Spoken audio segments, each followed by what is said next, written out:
In race 3, I got a horse called Kambati, a rising 4-year-old. He's actually 4.5 already. I left the horse to grow out in it. This will be way too short for him. He's going to be a horse that needs 1,800, 2,000 meters. A nice horse, but it's going to be too short for him. Then race 6, I got Sonic Jet and Paul Revere.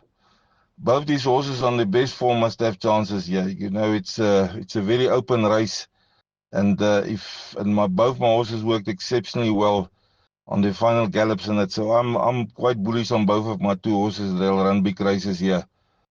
Then race 9, Kylie's Angel. Pity I have to run it between the Colts and Geldings, but there's no other races for at the moment. But she's improved.